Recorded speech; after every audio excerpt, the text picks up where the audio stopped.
I'd like to welcome you to Section 2 of the Introduction to Autism. In this section, we're going to talk about one of the criteria for eligibility determination in Missouri to be served under an autism categorical label, and that criteria is disturbances of communication cognition.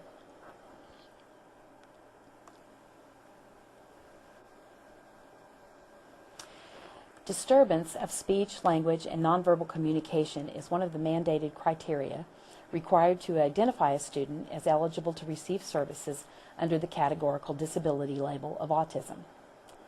Speech disorders, including articulation, voice, and fluency, are not usually the primary issues facing children with autism. Deficits in language skills seem to be the bigger issue. For example, although verbal, some students' language is really not functional for everyday purposes. The individual may perseveratively ask questions or echo what he or she hears. The student may not be able to use language purposefully, to ask questions, to comment, to gain information, or to ask for clarification or revision. Further, communication may not have communicative intent. Some vocalizations may occur randomly or for self-stimulation. With autism, we are usually not talking about just a delay in language, although that can certainly be part of the picture. We are also looking at disturbances in language. The student who can read video credits but doesn't comprehend what he's read might be an example. The 4-year-old who is just saying his very first word would be described as having delayed language. But when he immediately uses that first word in meaningful kernel sentences, that's a disturbance. In other words, immediate use of the first word in sentences is not the typical progression of language development. Another example might be the teenager who uses a large vocabulary of very formal language, but yet can't socialize and socially interact with his peers. Lack of social communication is often the most telling aspect of language for the student with autism. Use of typical greetings, topic maintenance, being able to interrupt, negotiate, and gain attention are struggles for many of the individuals with ASD.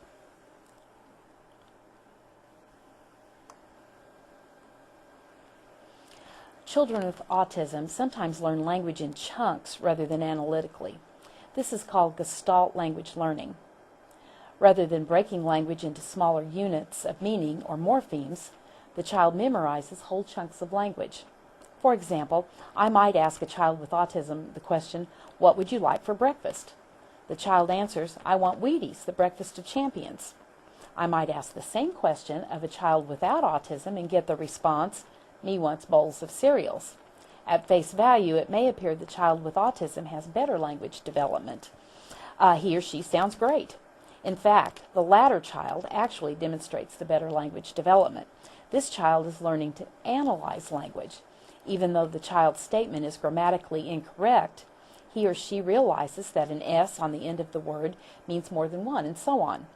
Children with autism often don't do this, which compromises their language development, especially their receptive abilities.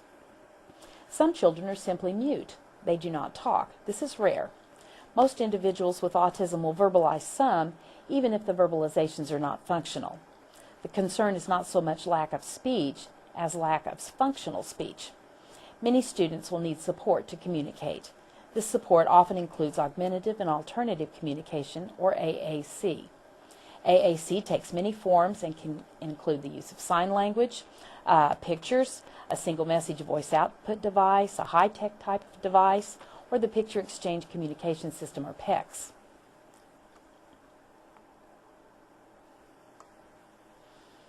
Echolalia. Let me get back to my notes. Echolalia is an unusual characteristic sometimes displayed by individuals with autism. In its simplest form, this is repeating what's heard. Echolalia can be immediate, delayed, or mitigated. Delayed echolalia would be something like the Wheaties example. Mitigated echolalia is a positive sign.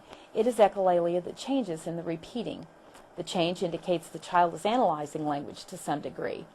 For many children with autism, echolalia is a start at language development. Although considered unusual or disordered, it provides a foundation for building language.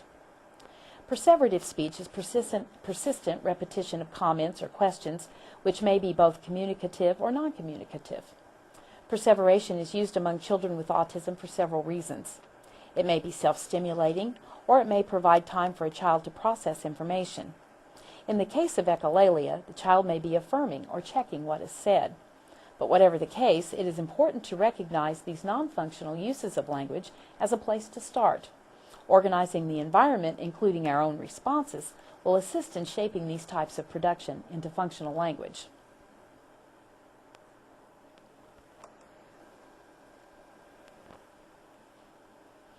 We tend to overestimate how much children with autism understand. Sometimes their speech sounds fine, so it is assumed they also have good receptive language. Remember, these children often learn language in a gestalt or chunked manner. Inability to analyze small but meaningful units of language, like ed or s endings, greatly impacts comprehension. Further, we also know of individuals with autism who are excellent readers. However, comprehension of what is read may be very poor. Use of visuals is key in supporting kids with autism. What is heard goes away, but what is shown remains and enhances the auditory input. Behavioral problems often have their basis in comprehension. I'm not going to follow instructions I don't understand. Sometimes individuals with autism struggle with processing what they hear. If my auditory processing is too slow, I'm left behind when multiple directions are given or when in a lecture situation.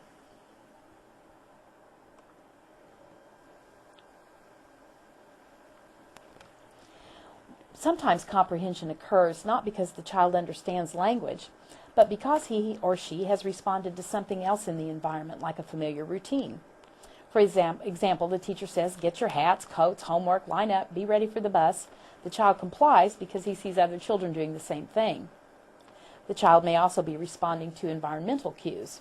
For example, a child might hear the refrigerator door open and know he can get something to drink.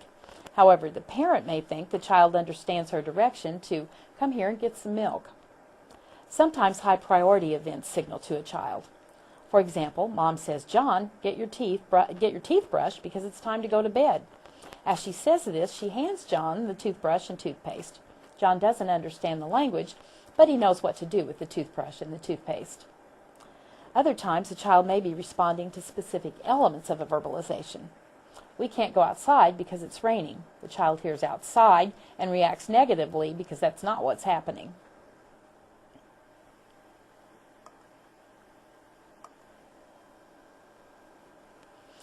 Social awareness is an area affected by decreased facility with language. Children with autism display impoverished strategies for understanding the communicative process. Aside from sentence structure or syntax and word meanings or semantics, there are also pragmatics. Pragmatic skills include the practical aspects of language, lack of back and forth exchange, showing interest, maintaining topics, and so on.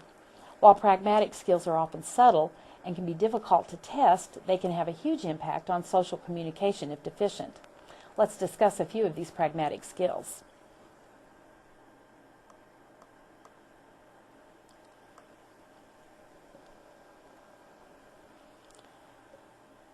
Initiating social exchange is an important skill for children with autism.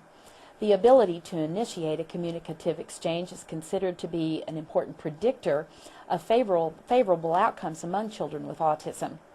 A study published in the Journal of the Association for Persons with Severe Handicaps demonstrated favorable outcomes for children who were not passive communicators, but who could initiate social exchange.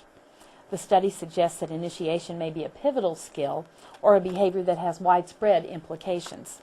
This pragmatic skill should not be overlooked. Difficulty in responding in a reciprocal manner or use of social reciprocity is also an area of concern with children with autism. Very young infants demonstrate an understanding of this concept, such as in the game of peekaboo. A lack of social reciprocity affects the communicative partner by decreasing his or her exchanges, thus creating a vicious cycle of decreasing communication. Eye contact is another skill impacting communication. Although some children use peripheral vision and indirect eye contact, what we really want from them, for them is to show interest and attention. Even children who do not have terrific eye contact will at least check in once in a while, Many children with autism do not do this.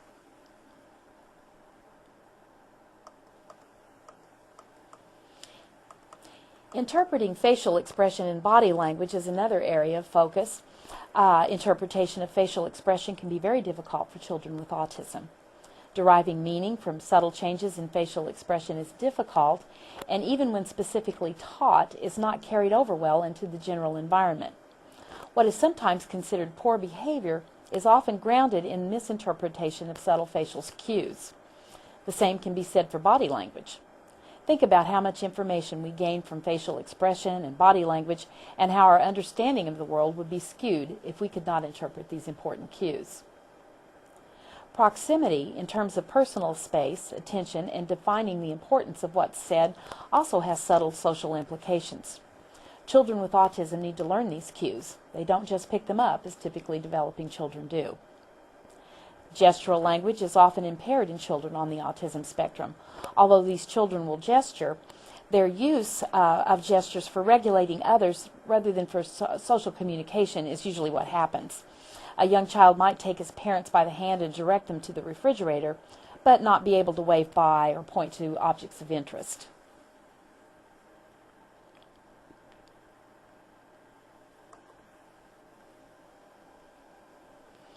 Students with Asperger's syndrome and high-functioning autism have an especially difficult time with social skills.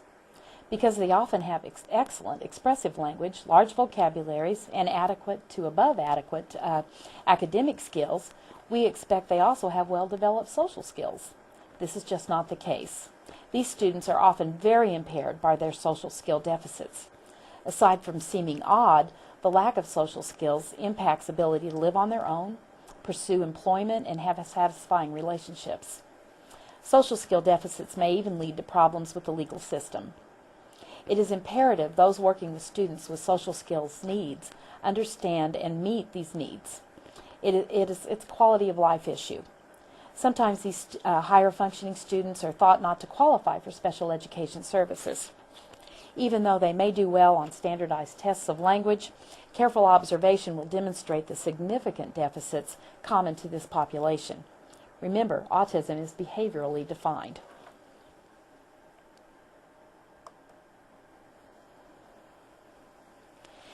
Many individuals with high-functioning autism have a narrow focus of interest. Some children are absorbed by the weather or dinosaurs or transportation. Others are obsessed with a video game. These individuals wrongly assume the rest of us are as interested in these topics as they are and may dominate a conversation. While often sounding like they have very well-developed language, careful observation will demonstrate a decrease in understanding as language becomes more and more abstract. These high-functioning individuals may regurgitate all kinds of factual information, but be unable to separate fact from opinion or answer why questions. Inappropriate social remarks may range from just saying something strange to remarks that may be misinterpreted as a threat or sexual harassment. It is important to address this issue in social skills training. Understanding humor is also an abstract task. For example, the punchline of a joke may require knowledge of multi-meaning words. The horse lived in a stable environment. Or the punchline may be dependent on stress. For example, placing the light bulb on the radio tower was the highlight of his career. Political jokes, for example, may require one to understand the subtleties of a politician's statement or understand what wasn't said. High-functioning children may take literally what is heard. Therefore, understanding figurative language such as sarcasm, humor, and idiomatic expression are very difficult, and this impairs comprehension. Conversational skills are difficult for many reasons. An individual might not understand the turn-taking required. He or she might not be able to stay on topic or might not participate if the topic is not interesting to them. Lack of eye contact or moving too far into another's personal space may also be barriers to conversation. Because these students sometimes have what we call pedantic or little professor-like speech and may know many facts about a particular subject, they may sound like they are giving a lecture. They may not have other more normalized ways of engaging.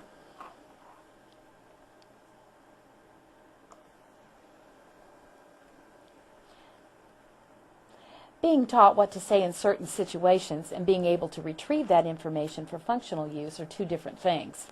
Research has shown generalization of social skills as poor, even when the skills have been previously taught. We all give many messages through nonverbal means. The cocked eyebrow, demonstrating we are questioning what is said, the surprised look, or the teacher's evil eye may not have meaning to the child with autism. We interpret responses as behavior problems when in fact the student simply did not understand. We use a great deal of figurative language in our daily conversations. Imagine the anxiety level of someone who is unable to interpret this type of production. We previously mentioned a study completed by Lynn and Bob Cagle at the University of California at Santa Barbara. And let me get back to that note.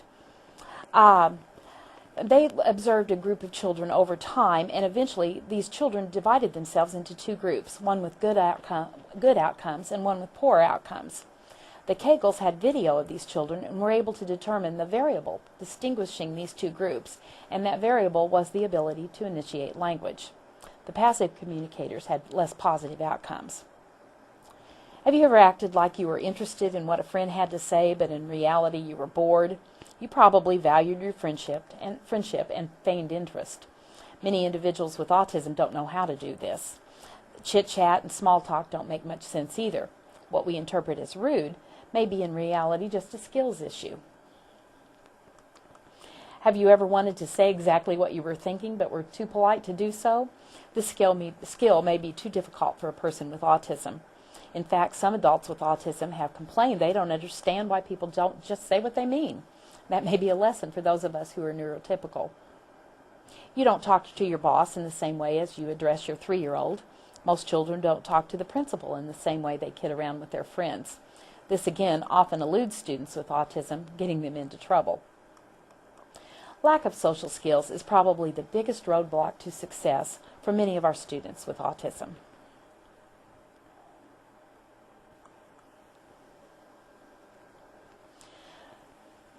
We're going to talk now about language production problems.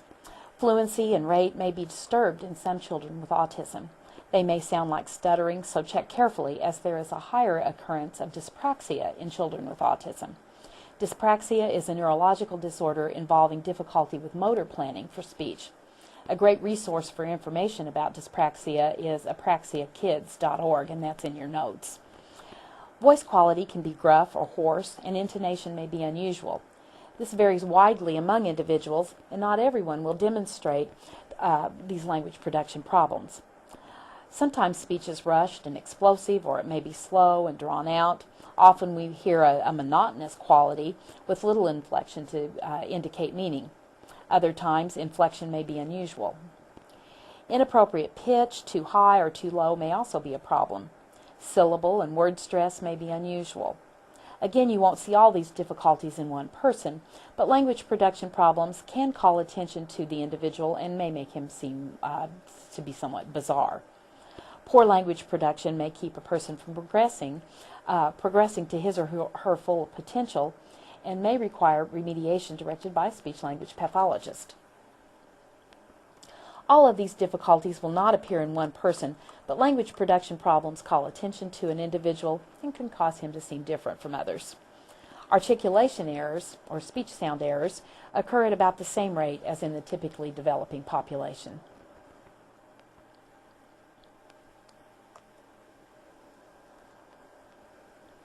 The term language cognitive is hyphenated because it's difficult to consider one without the other.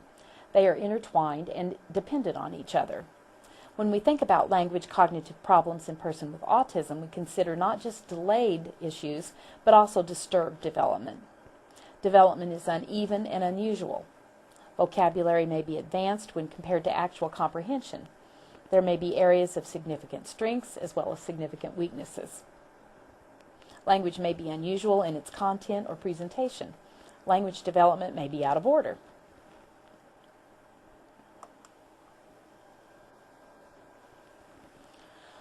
Autism is a neurologically based disorder, and so we can expect some differences in the cognitive abilities of these individuals. Some of the things that are difficult for individuals with autism follow. Sometimes it's difficult to make typical associations between concepts. Associations may be idiosyncratic. Some of these individuals may see the whole rather than, or may not see the whole. They may just see details, and so they really don't get that big picture. Being able to get that big picture is called central coherence. They may struggle with planning, organizing, and prioritizing. They may comprehend auditory input very poorly and really need some visual support to help them comprehend. They may have difficulty with generalization or carryover of what they've learned. Some individuals with autism are contextually bound. They don't really apply what's learned in one context and move it on into another context. They have struggle taking another's perspective. They may have difficulty shifting attention. They often will utilize short-term memory and struggle with that, with the short-term, not remembering what was just said, what the directions just were, but they may have very strong rote and long-term memory. Some of these students will have difficulty applying knowledge and being able to problem solve. That's often a big difficulty for many of our students. They may have difficulty understanding abstraction. As things become more abstract and complex, comprehension decreases. And a lot of these students really, because of all the struggles they have, perform under conditions of anxiety, and when that anxiety increases, their performance skills decrease.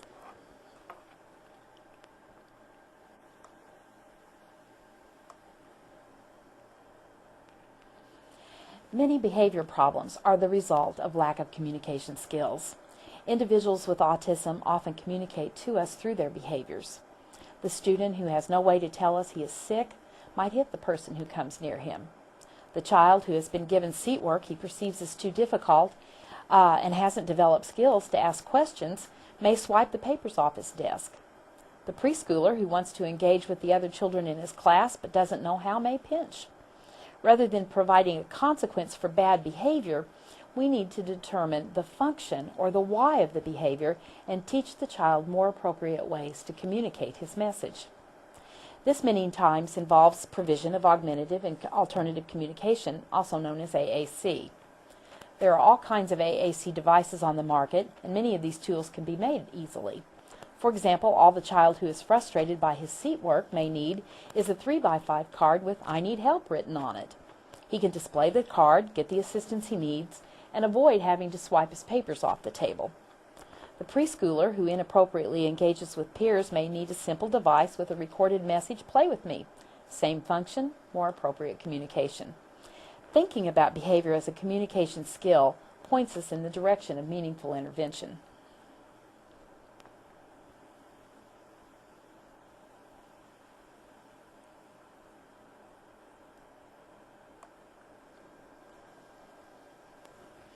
When considering challenging behavior, two key words important for you to define and understand are form and function. The form of a behavior is what the behavior looks like, or its typography. The form of the behavior may be hitting, biting, pushing items off a desk. If you ask a behavior specialist what you should do about these forms of behavior, she would have to tell you she doesn't know.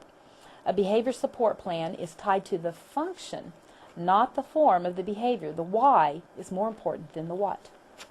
Let's take biting as an example. If a child is biting because he is trying to get relief from a toothache, then the support plan would involve taking him to the dentist. If he's biting because he's trying to obtain sensory stimulation, the support plan would involve giving another more appropriate way to obtain the sensory input. If the function of the biting is communication-based, if he's trying to tell me something, maybe that he needs a break, the support plan will involve teaching him an appropriate way to communicate that need. This may be done either through AAC or through verbalization. The point is to teach the child it's okay to need a break and it's okay to say so.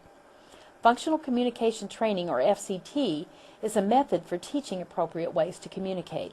An excellent resource about FCT is the book Communication-Based Intervention for Problem Behavior, a user's guide for producing positive change, and this is by Edward Carr, C-A-R-R, and others. One form of behavior may have more than one function. Likewise, one function may have several forms. It is important to remember the function or functions of behavior will lead us to appropriate intervention. Review Resource 6 for an overview of functional assessment of behavior. This is the strategy that is a key for determining function. When we get into the